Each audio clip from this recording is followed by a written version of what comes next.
Tous et bienvenue dans cette nouvelle vidéo de présentation de PhoneMaster Expert. Aujourd'hui, je vous propose de découvrir comment paramétrer le logiciel une fois que vous l'avez installé pour la première fois. Oui, il y a plusieurs données à remplir pour que le fonctionnement du logiciel soit optimal. Alors, je vous propose, une fois que le logiciel est installé, dans les paramètres. Et on va voir ensemble les premiers points, les différents points importants à configurer. Alors bien sûr, vous pouvez dans un premier temps aller voir les informations concernant votre point de vente afin de vérifier que les adresses et les données sont correctes. Donc le nom, le prénom, l'adresse, la ville, le code postal, le téléphone et l'adresse mail. Une fois que c'est fait, nous allons regarder ensuite les différents modes de fonctionnement du logiciel paramétrable. Je vous propose de regarder le paramétrage du compte mail. Alors, il y a une vidéo sur notre chaîne YouTube qui vous présente comment paramétrer votre compte mail. C'est tout simplement ce qui va permettre d'envoyer les mails automatiquement à vos clients. Notez que si vous ne paramétrez pas votre compte mail, le logiciel va fonctionner mais ne va rien envoyer à vos clients. Donc une fois que vous avez saisi les données de votre boîte mail, à savoir votre boîte mail, l'adresse de votre serveur, le port et le mot de passe, vous validez. Une fois validé, le logiciel va vous envoyer un email de test si tout s'est déroulé correctement. Nous allons voir également le paramétrage des modes de règlement. Alors vous cliquez sur mode de règlement et par défaut PhoneMaster Expert vous propose déjà une liste de modes de règlement, de moyens de paiement disponibles. Sachez que vous pouvez en rajouter, que vous pouvez également en supprimer.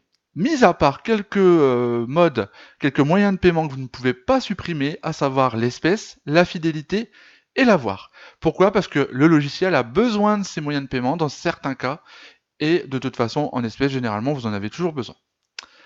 Vous le voyez, vous pouvez rajouter autant de moyens de paiement que vous le souhaitez. Il suffit de faire nouveau. On va rajouter, par exemple, Bitcoin. On valide, et désormais, on a rajouté un nouveau moyen de paiement.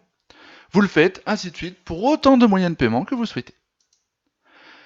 Une fois les modes de règlement paramétrés, je vous propose d'aller dans le menu Personnalisation. Alors le menu Personnalisation, comme son nom l'indique, va vous permettre de rajouter du texte sur les pieds de vos factures ou encore sur les pieds de vos devis. Donc vous voyez, il y a déjà du texte écrit, je vais l'effacer. Et par exemple, si vous souhaitez ajouter automatiquement du texte réglementaire, il y en a 3 prédéfinis. Vous cliquez dessus concernant les retards de paiement, les indemnités de recouvrement et les escomptes.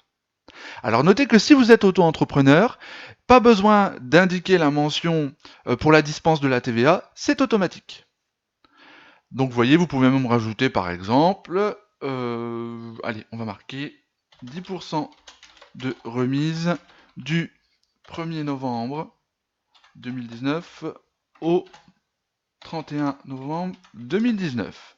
Vous saisissez ce que vous voulez.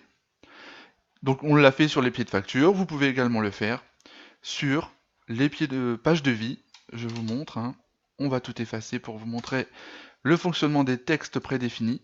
Ça prend un quart de seconde, vous sauvegardez, et voilà, vos pieds de facture, vos pieds de devis sont paramétrés. Tant qu'on est dans les documents éditables, je vous propose d'aller voir la configuration des imprimantes tickets de caisse et des imprimantes étiquettes. Vous le savez, PhoneMaster Expert vous pouvez ajouter une imprimante ticket classique de 80 mm ou encore une imprimante ticket de caisse. Vous avez là deux possibilités. Donc, dans un premier temps, de sélectionner votre imprimante ticket de caisse. En l'occurrence, moi, elle est ici. Et une imprimante étiquette. Alors moi j'en ai pas, mais petite astuce, ce que je fais du coup, je sélectionne quand même mon imprimante ticket de caisse classique, je sélectionne le format d'étiquette, alors là on vous propose 50 par 25 ou 62 par 29, on va prendre 50 par 25, et lorsque vous allez générer une intervention, eh bien vous allez sortir votre bon de prise en charge client sur l'imprimante ticket de caisse, ainsi que votre étiquette à poser sur votre appareil, que ce soit téléphone ou ordinateur, qui va rester chez vous. Donc en faisant ce principe-là, ça évite d'investir dans une imprimante étiquette. Vous prenez un élastique, vous y mettez la feuille, l'imprimante, enfin l'étiquette de l'imprimante ticket de caisse, avec le petit code barre, et ensuite vous le rangez dans votre magasin.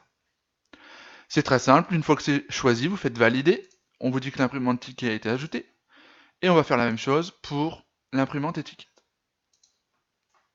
Vous l'avez vu, encore une fois, c'est très simple, un quart de seconde pour aller sélectionner vos imprimantes, ticket de caisse ou étiquette.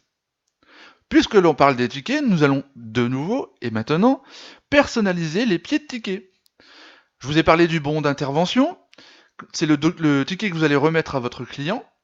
Eh bien, sachez que vous pouvez y rajouter du texte personnalisé. Moi, par exemple, on va rajouter réduction de 10% sur tous vos achats en septembre. Et également, vous pouvez personnaliser vos pieds de ticket de caisse. C'est le texte qui apparaît à la fin du ticket de caisse qui sera remis à votre client après encaissement. Vous y mettez ce que vous voulez. Une fois fait, vous cliquez sur Valider. Et on ferme. Là encore, vous le voyez, c'est simple, rapide, un quart de seconde pour pouvoir personnaliser vos pieds de ticket. On poursuit dans les paramétrages de base avec la fidélité et le parrainage. Alors, on verra dans une vidéo particulièrement comment cela fonctionne, mais sachez qu'il est possible de mettre en place un parrainage et une fidélité. Donc dans ce cas-là, vous le sélectionnez ici, vous indiquez un nombre de points nécessaires, on va dire 1000 points, qui rapporte au client, on va mettre 5 €. Et puis enfin, donc ça c'est pour la fidélité, on peut dire par exemple si vous parrainez un client, et ben ça rapporte 500 points. Vous sauvegardez, et désormais pour chaque produit de votre stock, vous allez pouvoir définir combien de points la vente de ce produit rapporte. Et le client saura en détail son nombre de points. Lors de l'encaissement, vous avez un bouton fidélité qui vous permettra d'utiliser la fidélité du client pour effectuer ses paiements. Là encore, vous l'avez vu, simple et rapide, la mise en place de la fidélité, ça vous permet à vous d'assurer, de gagner en fidélité vis-à-vis de vos clients ou de vos futurs clients. Là, c'est entièrement paramétrable, vous le gérez comme vous voulez. On a vu donc les principaux éléments de paramétrage concernant FoneMaster Expert. Sachez qu'une fois que vous avez fait tous ces paramétrages, vous pouvez utiliser le système de manière complètement optimale. On verra sur une autre vidéo comment créer des utilisateurs avec la gestion des droits. Et puis on terminera avec la présentation des autres items qui se situent ici sur la partie paramétrage. Voilà pour cette vidéo de description des paramètres initiaux de FoneMaster Expert. N'hésitez pas, si vous avez des questions, à les poser directement sur cette vidéo ou encore par mail contact@jfsoft.fr. Vous pouvez nous retrouver sur notre site internet www.fonemasterexpert.jfsoft.fr ou encore sur notre page Facebook FoneMaster Expert. Je vous souhaite à tous une très belle journée, à très bientôt.